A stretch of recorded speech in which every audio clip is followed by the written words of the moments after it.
You ask Tiger to solve. This deals with linear equations with one unknown. The final result is m equals 14. Let's solve it step by step. Simplify the expression. Expand the parentheses. Simplify the arithmetic. Group all constants on the right side of the equation. Add 63 to both sides. Simplify the arithmetic.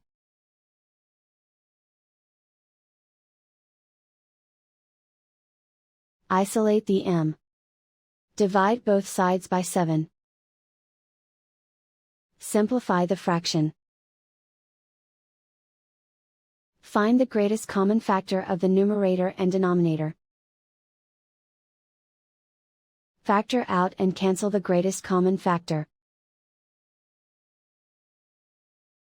And so the final result is m equals 14.